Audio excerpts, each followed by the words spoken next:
Bob Cain, you've been involved in the media for a long time, covering the sport that you love, harness racing, but um, Bob was a legend in the journalistic game. Oh, there was no one better, Yeah. probably.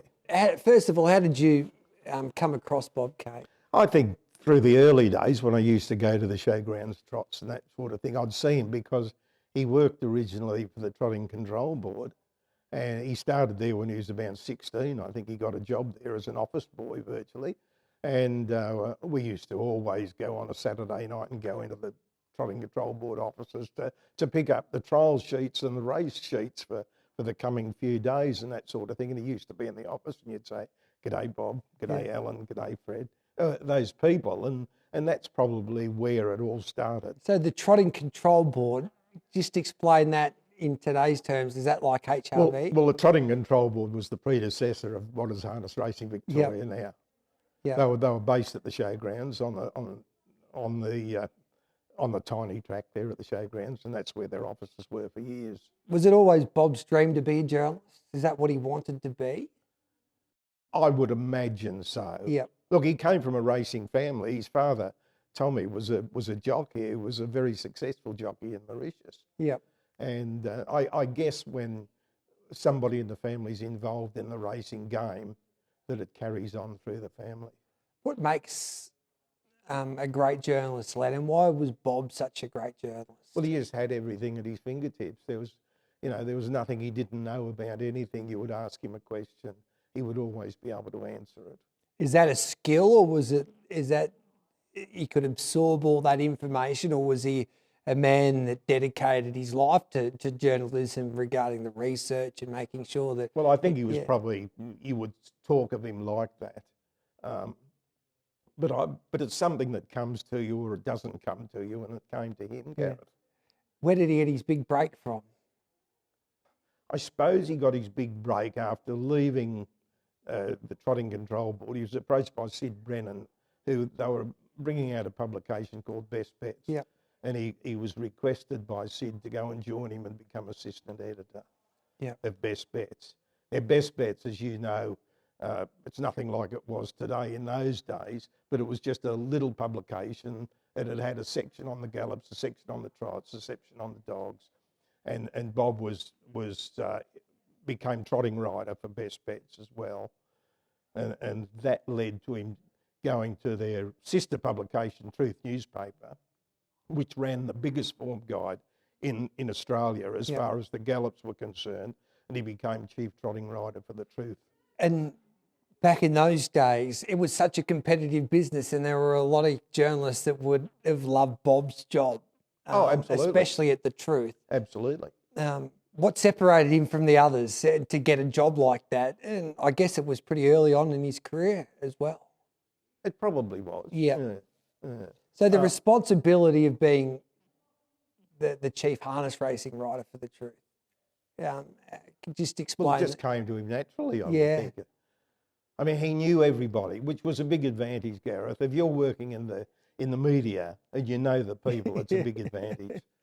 You well know that yourself. Yeah. Bob and his association here with the Kilmore Harness Racing Club, he lived in this country town just outside of Melbourne, lad? Yes, they moved here in 1986, Gareth. Yeah. And Kilmore became his home. I guess everybody in Kilmore knew him. He knew everybody in Kilmore, I would imagine. But Kilmore have always honoured him, mainly for the reason, I would think, because of the book that he wrote, The Cup That Grew, that covered so much from the beginning right for a great number of years of the Kilmore Cup. He just covered everything in detail. And of course that led to him being requested by New South Wales Harness Racing Club to produce a book called Harnessing a Miracle. It was the history of the Miracle Mile from the outset. And it was so popular, he followed up with another book called Another Miracle, or Another 12 Miracles, it may have been called. But his style of journalism was just so brilliant. Yeah. What part of the style of the journalism that you enjoyed most about? Just the way he used to put words together, Gareth, I would say. And his research and Oh, well, obviously he did second a to lot of none. He research. must have loved to do that with the research you would have done for the Kilmore Cup and the Miracle Mile. Yeah. Yeah.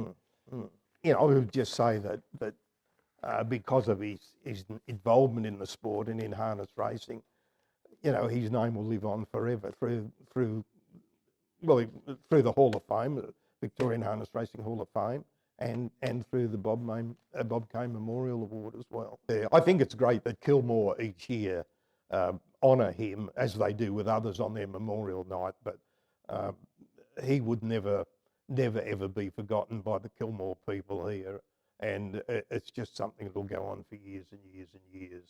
Bob Cain's greatest legacy would be the books that he wrote about this sport. I would think you would say that the books that he wrote, because as you know, if an author writes a book that becomes a bestseller, Yeah. or one that everybody wants a copy of, their name is etched there forever and a day. So because of those three books, the Kilmore, the Cup That Grew, Harnessing a Miracle, and Another 12 Miracles, that certainly would play a big deal in it. My name's Chris Cain. I'm the son of Bob Cain. Yeah. The legendary harness racing rider, Bob Cain. Can you remember, how would you describe your dad? Unique. Yeah. Unique. He was a character, but to a lot of people, he was more than that. And it sounds a bit strange to think that someone who was a journalist could be any different, but he had a way of dealing with people and touching people, and it was strange. He was a special individual who loved his sport and loved his friends and those around him. He was a hard worker, but he was fair and honest. So he was I guess you'd call him a good bloke. Yeah. And do you think that was his greatest advantage of being a really good journalist, because he had that ability to get people to trust him and opened up and he liked to call it as he saw it. He did his work, his research. He was very meticulous. He knew his stuff, whether it was racing or sports, Olympics, everything. He just had a head full of information. People often say that Bruce McAvaney's an encyclopedia. Well, I reckon to a degree Bobby could have had him covered. Yeah. His knowledge was just exceptional and across many different topics. But he was just a unique person. Was the same no matter who it was. It could have been a member of parliament or just some bloke off the street. Bobby would always treat them the same, and he held no one in any different regard. But he was a bit of fun. He was a character for sure. So, what was his great passion? You mentioned that he used to cover a lot of sports. He was the cricket writer for The Truth. He covered the VFL. He did cycling. He covered Melbourne Cups, and he covered all the big harness racing events. But what was Bob's passion? I think if you look at it, it's probably the horse. Yeah. Regardless of what the code was, he liked racing. Like he come from a racing family. His father was a jockey, rode overseas, was a couple of premierships in Mauritius, won the equivalent of, I guess, our Melbourne Cup on probably what would have been their Far Lap at the time, rode that a couple of times, I think. It was the Dookie or Cup or something, but he won that a couple of times. And so he's come from a racing family and probably from a young age would have developed that passion for racing from being in that environment. But he liked all sport and competition. But probably his passion would have been, I guess, racing and the people in racing. Yeah. And he developed some really strong friendships through racing. And it was probably the horse and then the horse people that was his passion in life. Do you have a favourite horse? Yes, he did. Without a doubt, he would say Cardigan Bay was his favourite, the best horse he'd ever seen. I remember at the time, it probably would have been after Nordley's second Cox Plate, and I asked him, I said, is Nordley the best horse you've seen or your favourite horse? And he just looked at me and he sort of said Cardigan Bay. Yeah. And that was his, obviously it would have been his childhood favourite. Everyone has their favourite horse from when they were young, although Cardigan Bay, I think, was in the early 60s. He was probably growing up then. Like myself, my favourite horse was Kingston Hound from when I was a kid. Yeah. But his, from those early days, was always Cardigan Bay. And any time you would ask him the best horse he'd seen or his favourite horse, it was always Cardigan Bay. Yeah. In his office at home, he only had pictures of a couple of horses, and one of those was Cardigan Bay, the other Mary's Idol and Dan Patch, the American horse. But Cardigan Bay was always his favourite horse. Do you have favourite participants in racing or in sport that he liked to interview or deal with? He had his favourites. He enjoyed when certain people had success. He enjoyed when Fred Kersley brought Norley over because they were friends for 30 odd years or so. But I think if you think about it, the most part he enjoyed about that was the fact that there was a trotting person who brought a horse over and took on the galloping establishment and beat them. And I think, apart from the fact that the horse was trained by his mate, that it was a trotting bloke doing all that, and that would have gave him a lot of satisfaction, because deep down he always liked to see the underdog get up. And I'm sure a lot of racing people were a little bit offside when they had a trotting bloke come over and produce a horse that could win Cox Plates and Caulfield Cups. I think the harness racing journalists, and Adam Hamilton did, and your father Bobby, they had a big advantage over the gallops trainers, because Fred was the man with Northerly during his dominance when he won 2 Cox Plates and a Caulfield Cup. But they had that relationship with Fred, and they would have been getting all the scoops basically regarding Northerly. I know that Dad was able to get on early the second year when word got out that he was going to go to the Caulfield Cup. Yes. So they sort of got inside information there, which I think they might have banked a little bit on. But it was payday, I think, for a few of them. Yeah, no, that was good. But he always, you'd ask him about that, but he'd go back that Cardigan Bay was his favourite. But whenever it was someone that he developed a friendship with, he took a lot of pleasure from that as well. So. What about growing up here in Kilmore, and what did this race club mean to him? We always used to come up. I remember before we moved to Kilmore, we were living in Tullamarine, and every year we'd get a day off school and we'd come up to the races. And I just thought, how good is this? We get to go to the races, being a racing mad kid. And it wasn't until he'd done his work on his book that you realised that he was coming up here. And I think there's a passage in the book he wrote that it implied, I think it was Jay Elliott might have had a go at the Inter-Dominion, saying that he wouldn't watch it if it was in his backyard. Well, Bobby put it in his book that, he'd worked at 17 Melbourne Cups, and if you ran it in his backyard, he wouldn't draw the curtains, but he'd walk over broken glass to come and watch a Kilmore Cup. So it was always his big thing, like the day that he liked. He liked the Kilmore Cup and he liked the Hunter Cup. They were the 2 traditional trotting races that he was always big on. Why the Kilmore Cup? I guess, being a traditionalist that he was, the fact that it was a standing start and it was a testing distance, he always thought that would bring the best out.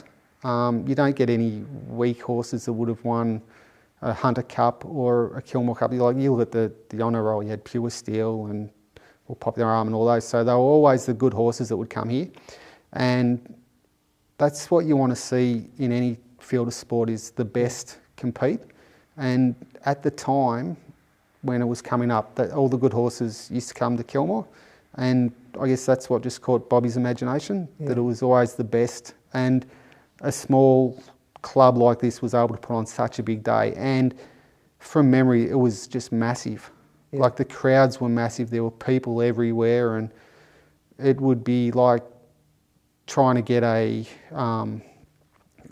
Cox Plate Day crowd in here. It was just packed. There was no room to move anywhere. When you think about Kilmore, you think of the Knights. His relationship, do you remember, did he ever talk about, especially Vinnie Knight and Popular Arm, the day that he won his Kilmore Cup? Oh, the 2 Kilmore Cups, I remember being here for the second one, although I would have only been about 6, I think, or 5. But it was just, the town it was probably known for 2 things, Assumption College and the Knights at the time. Obviously Assumption College because of the footballers that it produced, and well, the Knights put Kilmore on the map through their success and all that. Whenever there was a trot meeting here on a Monday, it'd be down the pub for tea, and you'd see the faces, obviously. So you're aware of what was around in town for sure. Peter V'landys, he's of course the CEO of Racing New South Wales. He's the chair of rugby league at the moment in the NRL. He's quoted in saying that Bob was a brilliant journalist, legendary author, but most importantly, he was a champion bloke. How do you feel when you hear that, especially from a man like Peter V'landys? It makes you feel proud. And you go through life that if you can have someone say that you're a good bloke, that's pretty, that's tip top. And he had a good relationship with Peter. They were really relaxed around each other. Bobby was probably one of the few people that could deal with Peter the way he did and get away with it, like, because Peter's a pretty powerful person. But Bobby just treated him like he was just another person, not someone who's high above. And I guess that's why Peter respected him so much, because he was a straight shooter. And Peter V'landys, he's gun barrel straight with everything when you see him. So what inspired Bobby to write books on the Kilmore Cup and write books on the Miracle Mile? To go above and beyond just being a journalist writing the news, the story of the day, but what inspired him to go and say, oh, well, I want to write a book on the Miracle Mile and the Kilmore Cup? He liked history, and I guess he wanted to capture history, to get it written down and what he'd known, because one of the big things was he could recall pretty much, if you said a year or something, he could give you winners or whatever. So he just liked that aspect of things. And I think the Kilmore Cup book, which was the first one he came, that just come from him writing down recollections or whatever, and then it developed from there and developed into the book that he did, and then he won for the Miracle Mile, and then another one for the Miracle Mile, and went from there. Did he ever say to you that he had a famous or a favourite Kilmore Cup moment? I don't think he had a favourite Kilmore Cup moment. He just liked them all. And when we moved to Kilmore, they were big weekends. You'd have people coming from everywhere, and he just liked that. What would he think now that he's got the Bob Cain Award for leading harness racing journalist now in his state? He's got the Bob Cain Memorial here at Kilmore. What would he say about that? Knowing Dad, he'd probably be upset it's not a Group 1. He always used to, one of his things was that when they'd hand out the Australian, the OAMs or the awards, that his name was never there. He'd go, oh, they've missed out on me again and whatnot. So he always used to joke about that, but it was purely joking. Yeah. What was the best advice he gave you? He used to have quite a few, actually. One was never trust anyone who wears brown shoes. Yeah. Forthcoming with the advice, but he'd let you know if you were sort of going the wrong way, which was good. Like he wasn't a pushy parent with anything like that. I was thinking about earlier, like when you were playing sport and all that, he'd let you know where you might have been going wrong, but if you were doing good, you didn't hear from him. So he wasn't like that. And in life, it was just sort of, I'll just steer you in the right direction. But and I don't think many people get to do this, but he got to live his passion through his work. Oh yeah, yep. He loved the horse. So and going to race meetings, that was it. And back in the I guess the days of the 80s and 90s at Moonee Valley, the press room would be crowded because there'd be so many journalists there, and he'd be holding court, and that was him in his element. Yeah, that's what he loved doing, and to think, you know, he covered so many wonderful things, and the people that he worked for. He was a ghostwriter for Jack Dyer and Jeff Thompson and all that, and all this, but really at the end of the day, he just loved horses. Yeah. And I guess he's won one thing I remember him saying was when he retired, he just wanted to get a little bit of land and just have horses and a seat on a veranda just watching horses in paddock. That's all he wanted to do. Yeah. And what does it mean for the family to have the Bob Cain Memorial here at Kilmore? Well, I think it's great. Yeah. I reckon it's great that that he can be remembered. It gives something for the kids to come along and see. Look, they're making a bit of a fuss about their grandfather. I like it that hopefully one day that we might be able to get a horse to run in the race and lo and behold win it. But that's a dream. But I just think it's great that after all his work that you know the club that he loved and the town that we lived in so much, you know, run a race in his name. I think he'd be over the moon with that. Although he'd probably be happiest if it was run at the showgrounds because he loved the showgrounds. Yeah. But Kilmore's pretty good, I think. Yeah. Well, that's your Melbourne Cup Interdominion Kilmore Cup, the Bob Cain Memorial for you, Chris. That'd be the pinnacle. I would take that. Yeah. No, I'd take any win actually. You know, but no, it's just marvellous what the club do, and we can't thank them enough, and just to support that because the club meant a lot to him, and for them to do this is great. Great stuff, mate. Well done. Thanks for coming in and sharing those stories with us. That's great. Anytime. And you, Chris. Thanks, brother. That's all right. He loved the media. Whenever there was a media race on, he'd always be putting his hand up for it. I remember one year he it was 1985. They used to have the big free day where they just let people in and they'd have all the novelty races. I think they had Lester Ellis and Barry Michael drive Clydesdales. Yeah. They had people in superhero capes, but they had a media race one day and we would have been just kids, and Dad was in this race, and he got beaten, but as his horse was coming back to scale at Moonee Valley and they'd come around past the mile turn and along the side there, the horse decided to throw a wobbly and throw itself down on the ground, and Dad's there and he's trying to steer it up, but he copped a bit of flack for that, but he always loved it. He owned it when it happened, but he loved those media races, and he did drive one for Vinny one night and he didn't follow instructions. And I think he might have copped a spray. Yeah. But I do believe the horse might have come out and won next start. Okay. And Dad tried to take some credit for that. But They were completely mad, weren't they? Because they could go as quick as they would go in a race. And there were sometimes they used to tell me that there were people in the media that had never really driven before, or sports people, and they would come and jump behind a horse with the hobbles on and follow a mobile and they were standing starts. Oh, standing starts, Yeah. and beyond. Yeah, no, and there was one, or that particular year where Dad's horse threw itself down. I think it was Peter Taylor, son of Ron Taylor from The Truth. He might have knocked down half the field going into the first turn, and I think he got life. But to think about it, like to get your driver's license, you got to go through hoops and circles and all that, and then they're just letting these people in who sit behind typewriters and whatnot, and but they all loved them. They would have been living the dream. Oh yeah, and they were big names like Peter Donican and Bruce McAvaney and all these people. So it's not just Joe Blow writing for the free press or whatnot. They were the big journos of the time and everything. So they were big events amongst themselves. And if you won one of those, you got bragging rights. So he won a couple of those, so he was pretty happy with himself. Good on you, mate. No worries there.